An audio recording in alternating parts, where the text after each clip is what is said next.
మ్యూజిక్కే ఎక్కువ అవకాశం ఇస్తున్నాం. దేవుని వాక్యాన్ని కూడా మనం ధ్యానించుకుందాం. ఒక వాక్యాన్ని చదువుకొని దేవుని వాక్యాన్ని వెళ్దాం. సొలొమోను రాసిన సామెతల 3వ అధ్యాయంలో 7వ వచనం. సొలొమోను జ్ఞాని అయిన సొలొమోను రాసిన సామెతల 3వ అధ్యాయము 7వ వచనం. నేను జ్ఞానిని కదా అని నీవనుకొనవద్దు.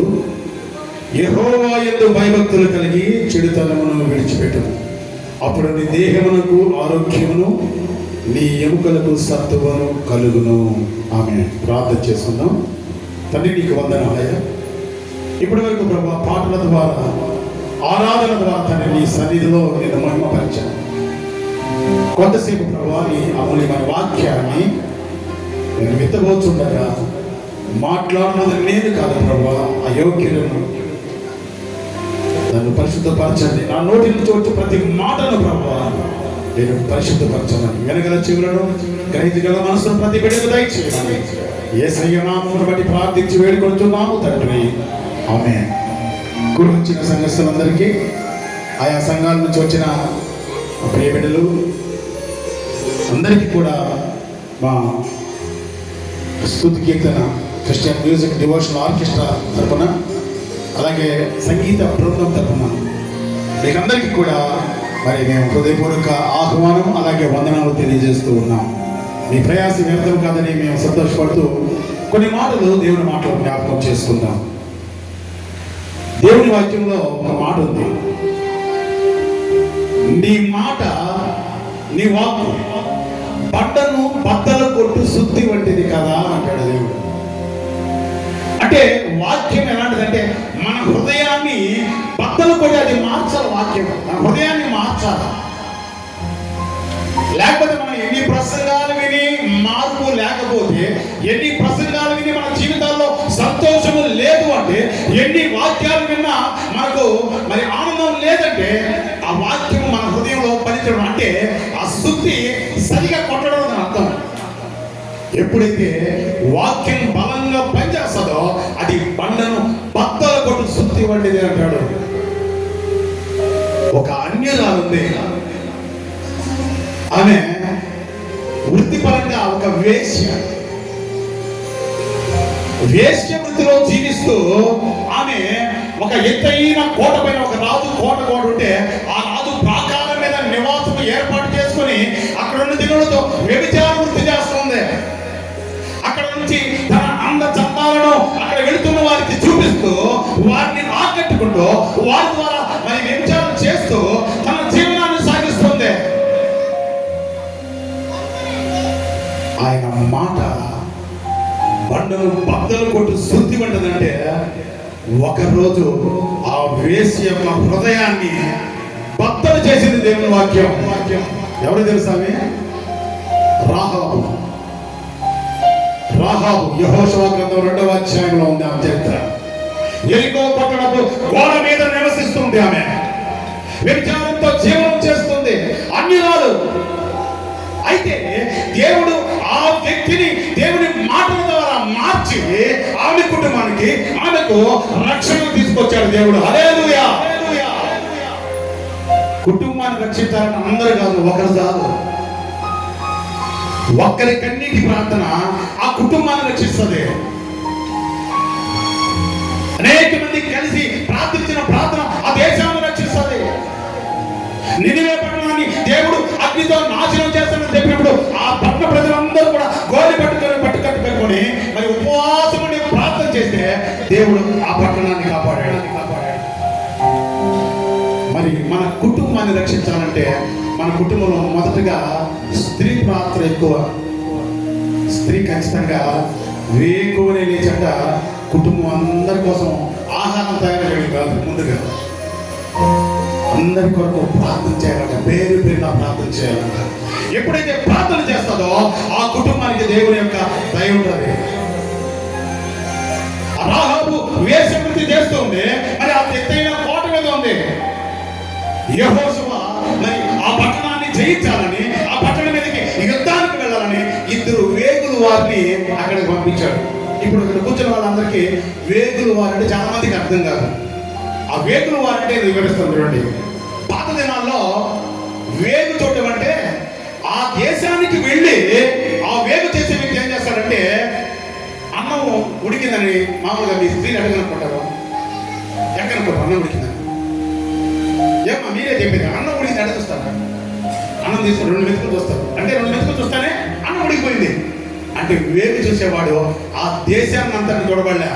అక్కడ ఉన్న కొంతమందిని చూస్తే ఆడ జ్ఞానం ఎలా ఉండాలంటే, ఓహో ఈ దేశ ప్రజల పరిస్థితి, ఈ దేశంలో పెద్ద పెద్ద మరి ఎత్తైన వారు ఉన్నారు కాబట్టి వీరు వీరిలో వీరి జ్ఞానవంతులు అని వారు దాన్ని వేగు చూసి కనుక్కోగలరు. అంతటి జ్ఞానవంతులనే వేగు వారికి పంపిస్తారు. మరి ఆ వేగు చూడడానికి వెళ్ళిన వారు కూడా జ్ఞానవంతులు కాబట్టి నేరుగా ఎక్కడికి వెళ్ళారంటే ఆ వేసి అయిన రాహాబు ఇంటికి వెళ్ళారు. రాహాబు ఇంటికి వెళ్ళి రాహాబు ఇంట్లో ఉన్నారు. మరి ఆ దేశ రాజుకు ఎలా తెలిసిందో తెలిసిపోయింది, ఎవరో మనల్ని వేగు చూడడానికి ఇశ్రాయేలు నుంచి 2 మనుషులు వచ్చున్నారంట. కాబట్టి వారు పట్టుకోవాలని మన సైనికులు పంపిస్తే వారు కూడా ఎక్కడికి పోయారంటే ఆ వేసైన రాహాబు ఇంటికే పోయారు. అంటే ఇప్పుడు మీకు ఏమర్థమైంది? ప్రతి కార్యక్రమం ఆడే జరుగుతుంది, ఏ కార్యక్రమైనా అక్కడే జరుగుతుంది, ఏ సమాచారమైనా అక్కడ లభిస్తుంది. అయితే రాహాబు చేసిన అద్భుతమైన పని, రాహాబు ఏ గొప్ప పని చేస్తే మరి వారి కుటుంబాన్ని రక్షించాడు ఇప్పుడు వివరిస్తాం. వారు వెళ్ళి మరి ఎరుకో సైనికులు వెళ్ళి నీ ఇంటికి మరి వేగు చూడడానికి వచ్చారంట కదా, వాళ్ళు ఎక్కడనంటే ఆయన తెలివిగా ఏం చెప్పిందంటే, అయ్యా 2 వ్యక్తులు వచ్చారు, ఇశ్రాయేలు ప్రజలు వచ్చారు, వేగు చూడడానికి వచ్చారు, వారు ఇంతకు ముందే వెళ్ళిపోయారు, వాళ్ళు వెళ్ళిపోయారు, మీరు తరిగితే వాడిని కొండల వరకు వెళ్ళి తరిగితే పట్టుకోవచ్చు అని వారికి అబద్ధాన్ని చెప్పి వాళ్ళు పంపించింది. వాస్తవంగా అయితే రాహాబు ఆ ఇద్దరిని ఎక్కడ పెట్టిందంటే మిద్ది పైన దాచిపెట్టింది. ఆ మిద్ది మీద దాచిపెట్టి ఇప్పుడు రాహాబు వాళ్ళ దగ్గరికి వెళ్ళింది పైకి, అయ్యా మిమ్మల్ని పట్టుకోవడానికి వచ్చి వాళ్ళు వెళ్ళిపోయారు కాబట్టి మీకు ఇంకా ఏ నష్టం లేదు, వాళ్ళు వచ్చేటప్పుడు మీరు వెళ్ళిపోవచ్చు అని చెప్తూ అక్కడ మాట్లాడుతుంది. దేవుని వాక్యం ఆమె హృదయాన్ని ఎలా బద్దలు కొట్టిందో, ఆ శుద్ధి ఆమె హృదయాన్ని ఎలా చీల్చిందో ఇప్పుడు చెప్తారు రాహాబు, అయ్యా మీ వలన మా ఎరుక ప్రజలకు భయం కలిగింది, మా రాజు కూడా భయపడిపోతున్నాడు, మీరెక్కడ మమ్మల్ని సమూలంగా నాశనం చేస్తారని. అక్కడ ఒక మాట ఉంటుంది, మీ ముందు ఎర్ర సముద్రము ఎలా చీలిందో అది విన్నప్పుడు మీరు యోర్దాను నది దగ్గర రాజులైన సీహోను ఓగును ఎలా నిర్మూలించారో ఈ విషయాలు విన్నప్పుడు మా గుండె బద్దలైనది. ఎర్ర సముద్రము నీ ఆజ్ఞ మేరకు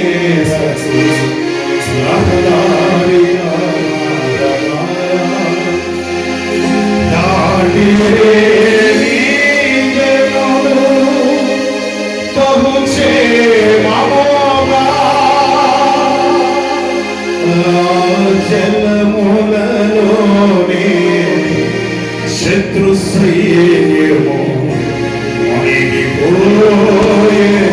అయ్యా నీ ముందు నీ దేవుడైన యెహోవా ఎర్ర సముద్రాన్ని ఎలా చీల్చాడో ఆ మాట విన్నప్పుడు మా గుండెలు పగిలాయంటది. ఎర్ర సముద్రము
సముద్రాన్ని ఆరబెట్టాడు, రాజులను నిర్మూలన చేశాడు. ఈ మాటలు విన్నప్పుడు మా ప్రజలకు భయం కలిగిందయ్యా.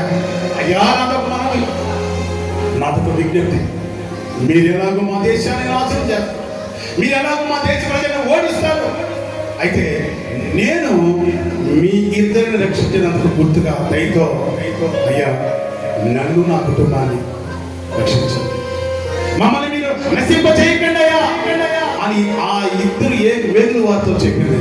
వెంటనే ఆ వేగుల వారు ఒకటే మాట చెప్పారమ్మా, నీవు మాకు చేసిన ఈ సహాయాన్ని బట్టి నిన్ను నీ ఇంటి వారిని మేము నిర్మూలించము. ఎక్కడి నుంచి వచ్చింది రాహుకి ఆలోచన? వ్యభిచారం వృత్తి చేసుకుంటుంది, ఎత్తైన కోట మీద నిర్మించుకుని ఇల్లు నిర్మించుకుని నివాసం చేస్తుంది. మరి రాహాబుకి ఎలా వచ్చింది ఈ ఆలోచన అంటే, వారి ప్రజలు చెప్తున్నారు, అక్కడ ఉన్నవారు ఎరుకో ప్రజలు, ఇశ్రాయేలీయులు వస్తూ ఉంటే ఎర్ర సముద్రం చీలిందంట, వారి దేవుడు అంత గొప్పవాడంట.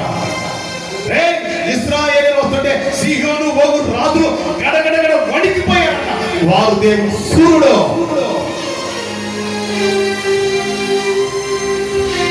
ఈ మాటలు విన్నప్పుడు ఎరుకో ప్రజల్లో మార్పు వచ్చిందో తెలియదు, కానీ వేసిగా ఉన్న రాహాబు మార్పు చెందింది. ఆ వాక్యం ఆ హృదయంలో పనిచేసింది. ఇప్పుడు ఎత్తైన ప్రాకారంలో ఉంది, ఆ పట్టణం అంతా నాశనం అయిపోతున్నా ఆమెకు దిగులు లేదు. ఎందుకంటే ఆ ఇశ్రాయేలీయుల వేగుల వారు ఆమెకు మాట ఇచ్చారు.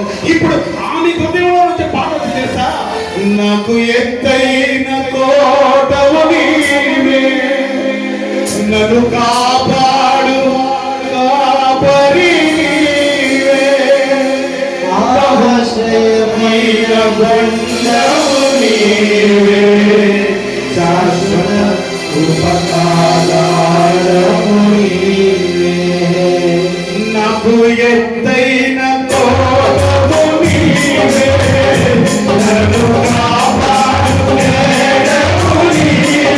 నీవే, ఆశ్రయమైన బండవు నీవే, శాశ్వత ఉపకారము నీవే, జనమున నీవు వెనగా వాచి నన్ను విడుచున్నావు, ఈ మహిమలు నీవే చెల్లించెదను నీ అప్పటి వరకైతే ఆ కోట కూడా ఆమెకి ఎత్తైన ప్రాకారం, కానీ ఇప్పటి నుంచి ఆమెకి ఎత్తైన ప్రాకారము దేవుడే. ఆ ప్రాకారంలో నివసించడానికి పరలోకంలోకి వెళ్తే దేవుడు ఆమెకి ఇచ్చిన వాగ్దానం కేవలం మీ కుటుంబం మీద చెప్పబడుతుంది కాదు, ఆమెకి ఇచ్చిన ధన్యత ఒక అన్యురాలుగా ఉన్న రాహాబును మన యేసుక్రీస్తు యొక్క వంశావళిలో ఆమె పేరు రాయించాడంటే పరిశుద్ధాత్మ దేవుడు. ఎంత గొప్ప విషయం! పరిశుద్ధాత్మ గ్రంథంలో ఒకరి పేరు లిఖించబడాలంటే అది సామాన్యమైన విషయం కాదు. అది యువదైనా కావచ్చు, దావీదైనా కావచ్చు, ఆకానైనా కావచ్చు, అబ్రాహామైనా కావచ్చు, వారి పేర్లు పరిశుద్ధ గ్రంథంలో ఉన్నాయంటే అది చాలా గొప్ప విషయం. రాహాబు ద్వారా యేసుక్రీస్తు వంశావళిగా రాహాబును చేర్చడం ఎంతో అద్భుతం. అలాగే అన్యురాలైన రూతును కూడా దేవుడు అదే వంశావళిలో చేర్చాడు దేవుడు. కాబట్టి నీవు నేను విన్న వాక్యంలో మన హృదయం బద్దలు కొట్టకపోతే మన జీవితాలు ఇలానే ఉంటాయి. ఒక్క వేసిగా ఉన్న వేసి వృత్తిలో ఉన్న రాహాబు దేవుని మాటలు విని, అయ్యా ఆ మాటలు విన్నప్పుడు నా గుండె పగిలింది. దయచేసి ఆ మాట సార్ చదవండి, యెహోషువ గ్రంథం